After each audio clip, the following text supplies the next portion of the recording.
Com o aumento da tensão entre bolsonaristas graças à crise das tarifas, PGR dá condenação a ex-presidente Jair Bolsonaro.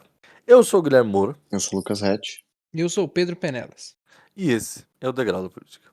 Eu tenho vergonha de falar que estou com uma tornozeleira, vergonha por eles. Qual o risco que eu ofereço à sociedade? Qual o risco de fuga? Qual o indício que eu tenho que poderia fugir? Quando eu fui para os Estados Unidos, em 30 de dezembro de 22, poderia ter ficado por lá até hoje. Resolvi voltar para cá 3 meses depois, correndo o risco de ser preso no aeroporto por algo que eu não fiz. E nem esses coitados que estão presos fizeram.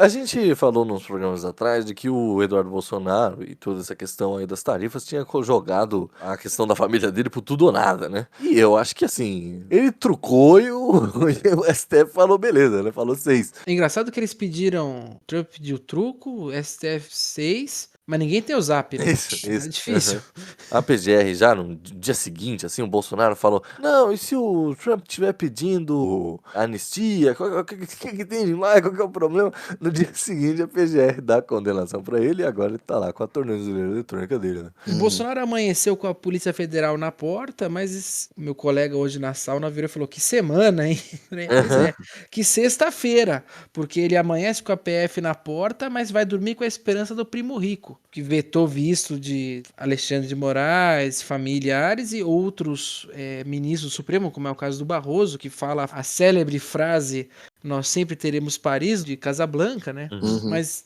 criou-se uma esperança no bolsonarismo, sobretudo no Fux. Criou-se uma esperança porque o Fux não foi vetado do Supremo. Não foi vetado, o visto não foi cancelado. Apesar de estar uma coisa meio ligada na outra, quando o Bolsonaro falou nesse mesmo discurso que ele fala, pô, se o Trump quiser, o que tem, blá, blá, blá, porque o Bolsonaro ele precisa ficar jogando pra um lado pro outro, porque ele não sabe muito bem quem é que vai salvar ele no fim do dia. Né? Uhum. Mas ele falou, uns momentos antes, ele fala assim, se tiver anistia, isso é uma questão do legislativo e ninguém tem que se meter. E aí muita gente interpreta isso, e está certo essa interpretação, em alguma medida, de que ele estava falando com o judiciário, que ele estava falando com o Lula, que ele estava falando, enfim, com os seus adversários, vamos falar assim. Mas eu acho, sinceramente, que ele estava falando com o Eduardo.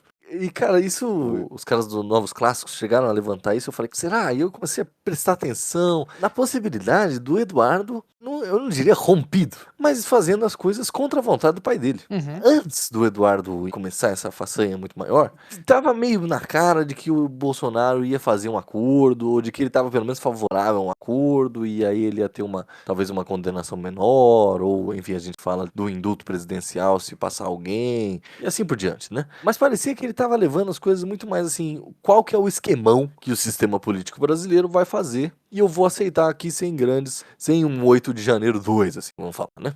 E aí o Eduardo Bolsonaro chegou lá, enfim, tarifas, fui eu que fiz, tarifa Moraes, tem lei Magnitsky, não sei o quê. E é engraçado que são termos, né, que aparecem, que você realmente ouve o Eduardo Bolsonaro falando, Madinsky, com aquele carioquês, né? carioca dele puxadinho, né?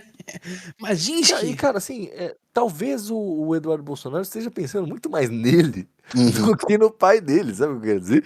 E muitos membros eu vi isso no Twitter essa semana, membros do PL estão descontentes com o Eduardo Bolsonaro, porque, assim, ele não quer abrir mão do que ele entende como o seu direito legal aí de sucessão ao trono bolsonarista, perder pro Tarcísio, enfim, que ele fez várias críticas, o melhor cenário real seja o Tarcísio, enquanto o Eduardo Bolsonaro parece estar ali numa luta sozinho, ali numa saga sozinha, ali, meio desesperado, assim, o Eduardo Bolsonaro não parece estar ligando muito se o Bolsonaro pai vai ser preso ou não, assim, que até dentro da retórica, isso me parece ser positivo, sabe? Tipo, se o Bolsonaro é preso, vamos falar que o Bolsonaro é condenado e preso. Pro Eduardo Bolsonaro isso não é bom? Tipo, é ruim que o pai dele tá na cadeia, blá blá blá, tal, beleza, show.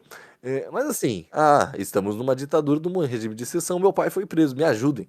Retoricamente, eu acho que funciona até muito melhor do que o Bolsonaro solto falando bobagem. Agora é comigo, né? Como se ele Isso, fala, agora é comigo. Olha o que fizeram com meu pai, veja como maltrataram meu filho. Então, tipo, pô, eu começo a ter isso, que o Bolsonaro, ele deve estar bravo com o Eduardo em alguma medida. Bravo não, mas assim, descontente com essa ação, e quando ele fala, olha, quem vai fazer é o legislativo, ninguém tem que se meter, eu acho que ele tá falando pro Eduardo também, sabe? Que não são grupos conexos, assim, não me parecem mais grupos conexos. A gente falou em outro programa dos 3 veias do bolsonarismo, né? Que é os louquinhos do Eduardo Bolsonaro, os pragmáticos do Tarcísio e o próprio Bolsonaro, que não sabe pra onde vai.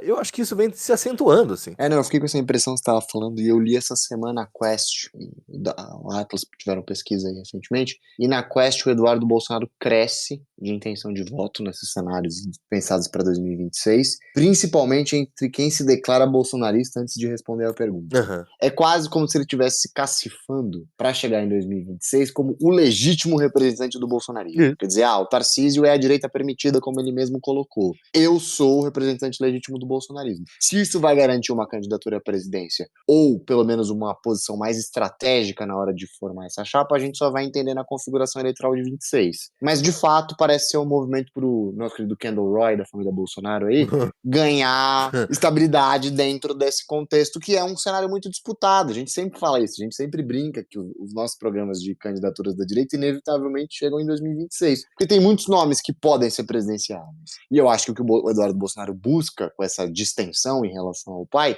é se apresentar como o bolsonarista mais bolsonarista. Se tiver que ter uma negociação em relação à chapa presidencial e o bolsonarismo vai ser um valor importante para a eleição do ano que vem, sem dúvida, eu sou a pessoa que pode falar em nome desse clã político, uma vez que meu pai está preso, está em prisão domiciliar, enfim, está enfrentando os outros problemas na justiça, e outros nomes não são tão fortes dentro da estrutura familiar. Flávio, Carlos, mesmo Michele, Rotaldo é candidato ao Senado, Flávio provavelmente vai ser candidato a senador no Rio, se discute o Carlos em Santa Catarina, e eu, Eduardo Bolsonaro, candidato à presidência, ou vice numa chapa com Tarcísio, se tiver uma grande composição. Não acho que seja um acordo inviável, que colocaria esses dois grupos do bolsonarismo próximos de novo, quer dizer, tem o bolsonarismo mais próximo do centrão e tem o bolsonarismo mais próximo do movimento mais articulado, mobilizado, que seria o Eduardo. Então acho que ele está se posicionando e ele tem ganhado força com esse posicionamento. Ele pode ser o Pablo Marçal de dentro do bolsonarismo, sabe? Sem precisar esticar.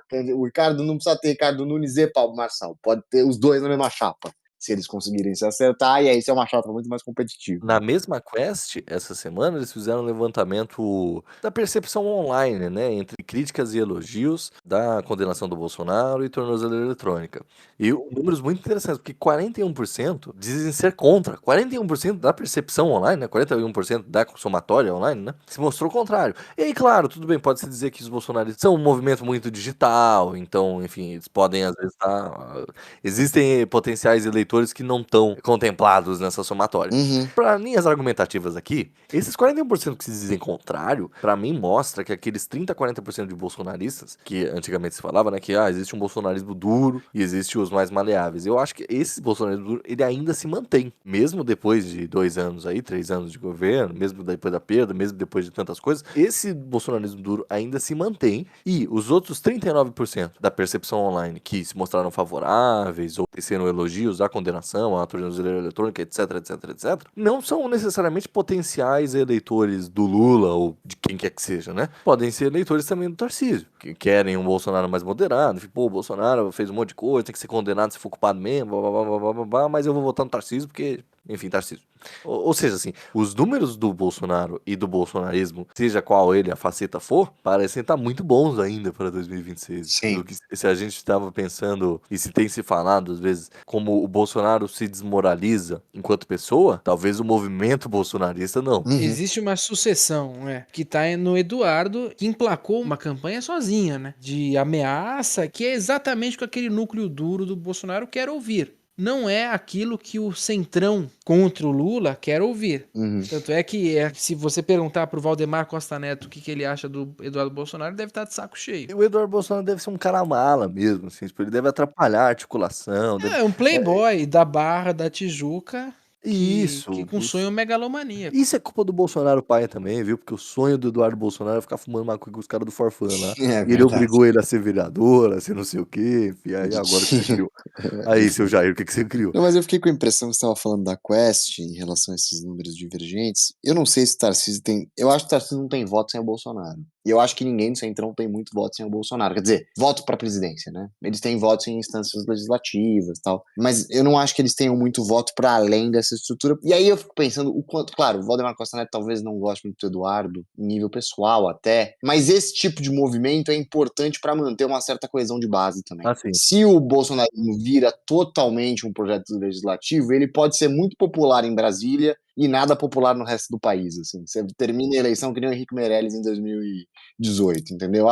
É um projeto muito bem recebido pelas figuras do poder e muito mal recebido fora dele. Então, assim, esse movimento de distensão é sempre necessário para você ter esses acenos a um eleitor que é de fato mais mobilizado do que o eleitor bolsonarista. O eleitor bolsonarista é o eleitor mais mobilizado do Brasil hoje, mesmo que em meios digitais. O cara tá o tempo inteiro se mobilizando em relação a pautas de interesse do Bolsonaro e do seu grupo, assim. é verdade.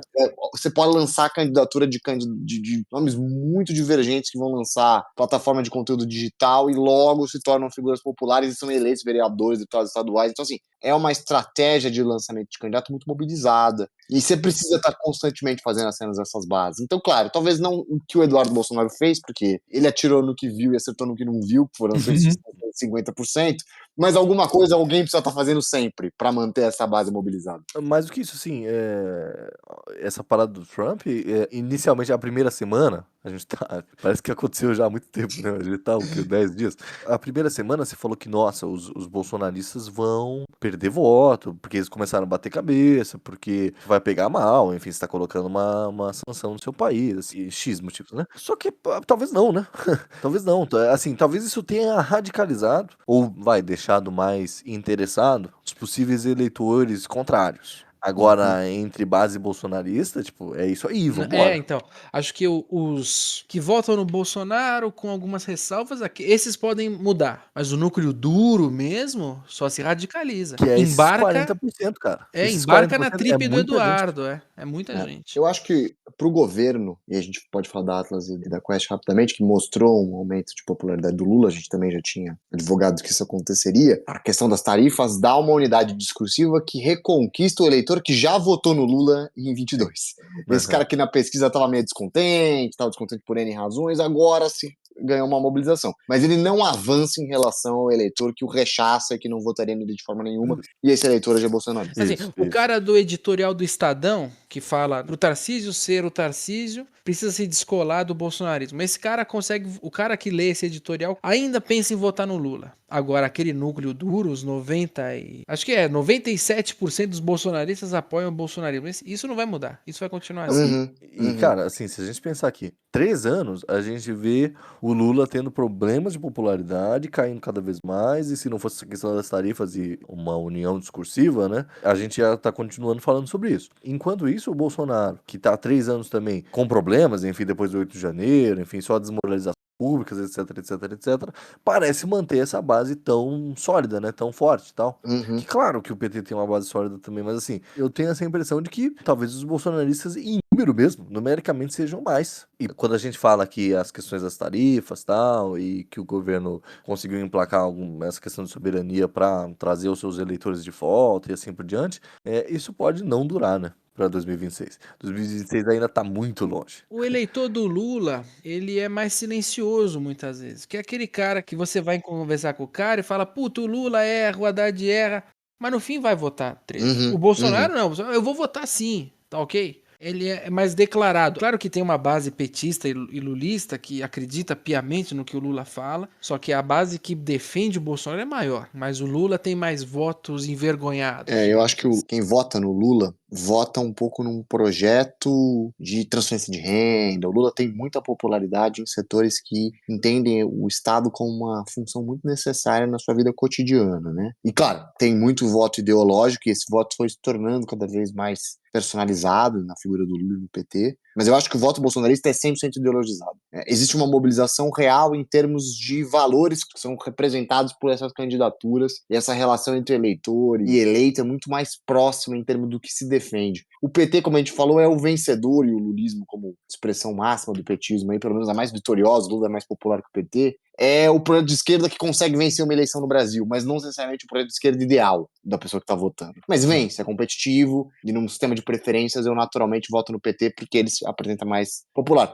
A gente até mencionou em programas anteriores como candidaturas alternativas dentro do campo de esquerda sempre se apresentam nas eleições presidenciais. Ciro, Marina, não vencem, não vão ao segundo turno, mas tem seus 10%, seus 15%, mostrando que existe uma base de eleitores que se identifica como de esquerda, de centro-esquerda, que até preferiria outras candidaturas. Mas quando chega no segundo turno e naturalmente o PT passa por toda a popularidade que o partido construiu aí nas últimas 2 décadas, converge num projeto mais próximo do seu voto original, né? Votou no Ciro, vota no Lula, uma transferência mais automática de votos. Quer dizer, hoje em dia eu não sei mais, mas até pouco tempo atrás era. Então, assim, eu acho que o bolsonarismo não. É um voto muito solidificado. O cara que vota no Bolsonaro vota porque enxerga no Bolsonaro e em todos os políticos que compõem esse grupo os seus valores representados. Eu voto com essa convicção de que eu tô transferindo o voto para alguém que pensa e defende mais ou menos as mesmas coisas que eu penso e defendo. Mas aí eu tenho uma pergunta, talvez nós já temos respondido, mas eu não deixo de pensar nisso. Ainda existe brecha para Eduardo Leite e Ciro Gomes, que essa semana emplacaram campanhas dizendo que estão exaustos do sistema como ele é, da polarização, como sempre falam isso, mas vocês acham que essa crise... Então, o Lula tá com o porrete na mão agora? Está, mas ainda está em crise. E o Bolsonaro tá numa crise política, jurídica, no meio do olho do furacão com o Trump. Então a pergunta que eu tenho é, ainda existe brecha para Eduardo Leite e Ciro Gomes nessa empreitada? Eu acho curioso que assim, eles falam, e eles já falaram na última eleição também, que eles estão cansados da polarização, né? E os jornalistas também, todo mundo sempre fala, polarização isso, polarização aquilo, o culpado é polarização.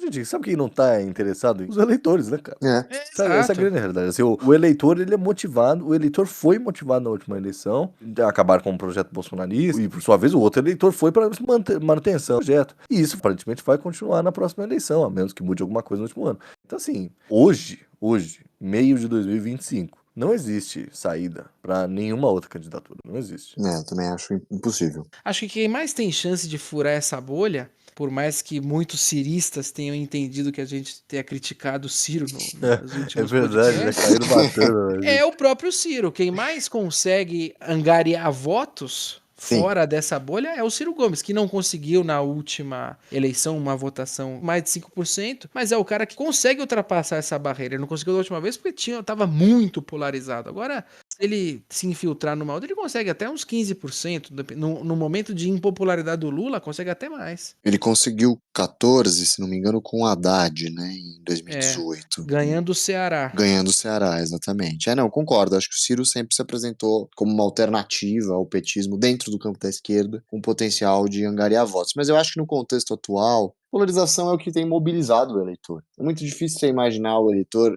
apostando nessa candidatura que vai reforçar um discurso de não, nós temos... Se o eleitor não se identifica com isso, e eu acho que essa questão do Tarcísio, a moderação do Tarcísio poderia vir no governo. Ele, durante a campanha, não vai ser isso. Ele, sentado na cadeira da presidência, pode governar de uma forma muito diferente. Mas para sentar na cadeira da presidência, ele depende muito, não muito, ele depende do apoio do bolsonarismo e do Bolsonaro, da figura do Bolsonaro o ungir como candidato desse campo político em 26. Se ele chegar questionado dentro do campo, ele vai ter muita dificuldade, e digo mais, tem dificuldade no primeiro turno. Porque ele não tem uma autonomia eleitoral para dividir o bloco bolsonarista. Numa bola dividida entre Jair Bolsonaro e Tarcísio, o Jair Bolsonaro vence a dividir. Tarcísio pode ter, se ele sentar na cadeira da presidência em 2026, construir sua base, um governo, eleitorado nacional, aí é um outro contexto. Aí eu acho que é um passo para se distanciar dessa personalização na figura Lula e Bolsonaro. O mesmo vale se o Lula conseguir fazer um sucessor em 26 ou em 30, se for o Haddad, se for a Taiva, se for o Eduardo Paes, se for, independentemente dos nomes que estão sendo debatidos, já é um outro contexto, uma nova reconfiguração, quem sabe até uma nova estrutura partidária, e aí talvez a eleição possa caminhar para outros termos. Mas eu acho que essas duas figuras são muito centrais, tanto é que concentraram o maior número de votos somados no primeiro turno para duas candidaturas a uma eleição presidencial em 22. Os dois somados chegam a 90% dos votos, né, no primeiro turno. Teve um segundo turno no primeiro, né, em 2022. As pessoas só queriam votar em um ou em outro. Todos os outros candidatos foram ignorados nas urnas. Sim.